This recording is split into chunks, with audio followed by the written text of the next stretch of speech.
Hello, I'm Edward Larn, consultant in trauma and orthopaedic surgery at the Midlands Orthopaedic Centre, Dudley. In this short video, I'll talk to you about fractures of the distal radius or wrist.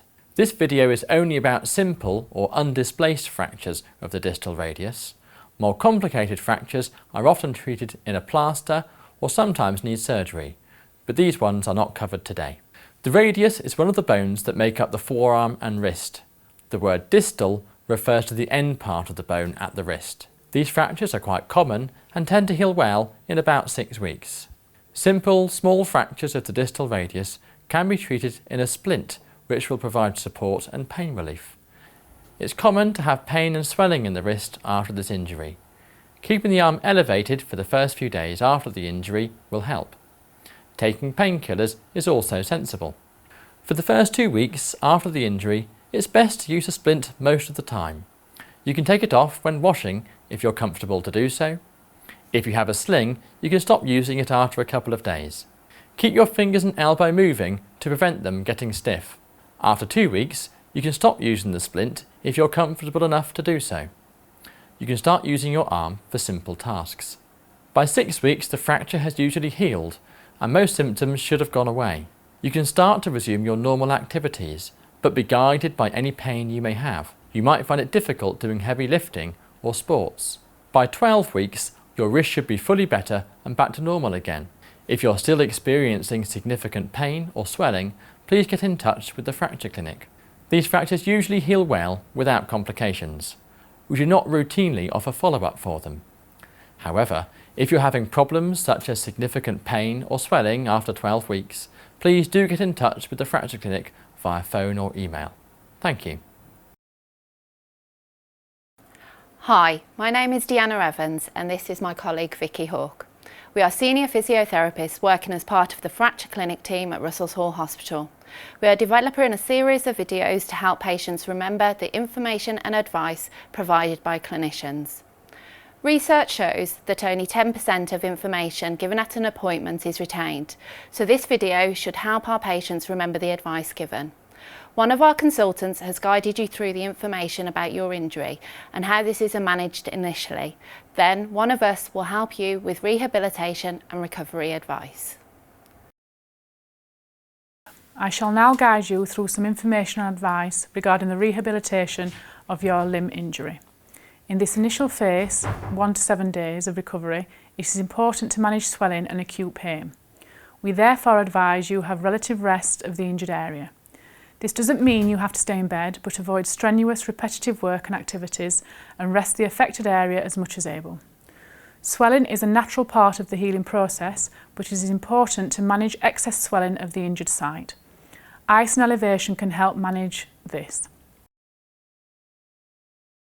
To help manage swelling and pain, we advise you use an ice pack, for example a packet of frozen peas or ice cubes in a plastic bag. Wrap the ice in a damp tea towel and place it over the affected area of your injury as shown. Make sure ice does not come into direct contact with the skin. This will minimise the risk of any ice burn. Leave the ice pack in place for 10 to 15 minutes, no longer than 15 minutes though, and you can repeat this 4 to 5 times per day.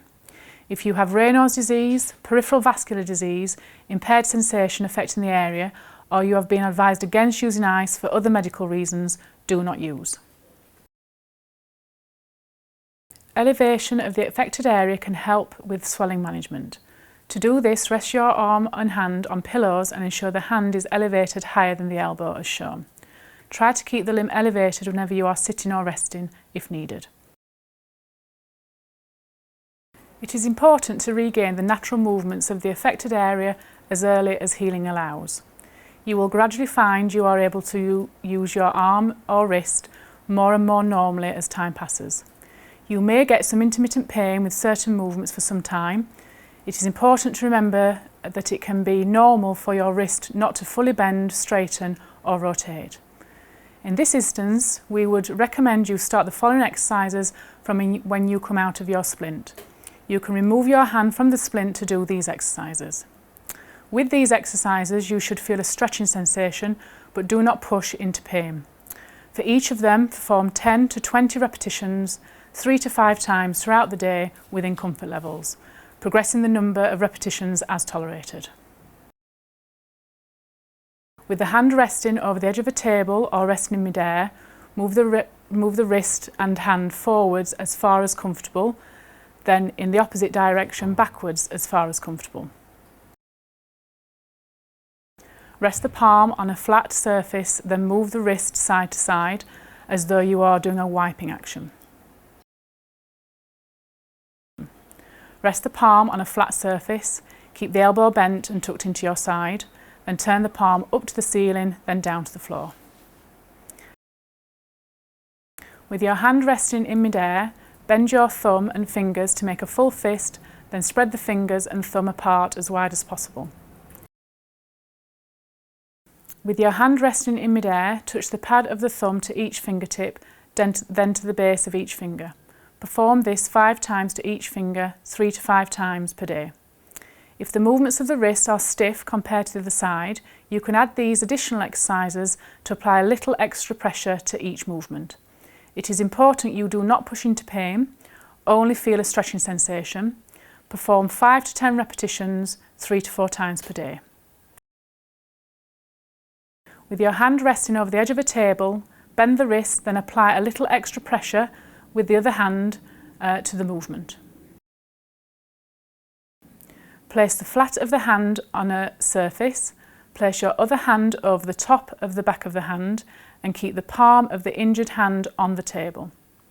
Then raise the elbow as far as comfortable. You should only apply a light downward pressure through the palm. Do not weight bear heavily through the hand.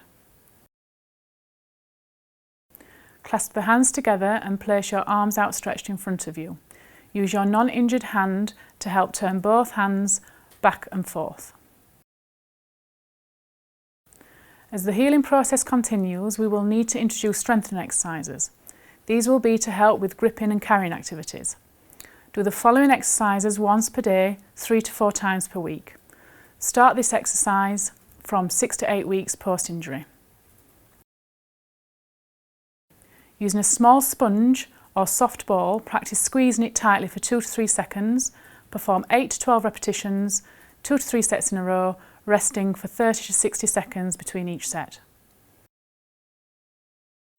Using a spring peg or clip, practice pinching the peg between the thumb and the first finger. Perform 8 to 12 repetitions, 2 to 3 sets in a row, resting for 30 to 60 seconds between each set.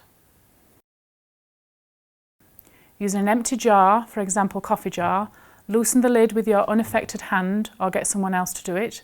Then practice screwing and unscrewing the jar lid with your affected hand. Perform 8 to 12 repetitions, 2 to 3 sets in a row, resting for 30 to 60 seconds between each set. Using an old newspaper, magazine or kitchen roll, practice tearing the pieces into strips, then scrunching the strips into a ball. Practice for 30 to 60 seconds, 2 to 3 times in a row. It is normal to get some pain and discomfort when you exercise, and this may take anything up to a few months to settle completely. However, it should not be severe pain, and any pain after exercising should be bearable. Your joint should not feel hot, inflamed, or develop lots of swelling after exercise. If your pain following exercising does not settle down within 30 minutes of exercising, you should consider the following. Do smaller amounts of exercise. Do not push through high intensity pain. Discuss your pain relief with your GP. If there has been an increase in swelling, use the ice and elevation advice. If you still find your pain severe or unmanageable, or are concerned about the lack of improvement, please contact the fracture clinic.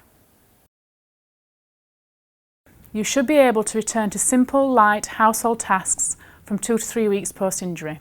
Heavier or more repetitive tasks will take longer, usually 8 to 12 weeks. Returning to low-impact upper limb exercise, such as swimming or riding an exercise bike, would be advised from 6 to 8 weeks. Higher impact sports, for example tennis or cycling over rough terrain or downhill, is likely to take longer, from 12 weeks onwards. These timeframes may be longer depending on pain or stiffness. Finally, Although the information in this video is based on current knowledge and best practice in managing typical conditions, all individuals and injuries are different. This may mean your symptoms do not follow a normal predictable course. If this is the case and you have any concerns, please contact the Fracture Clinic.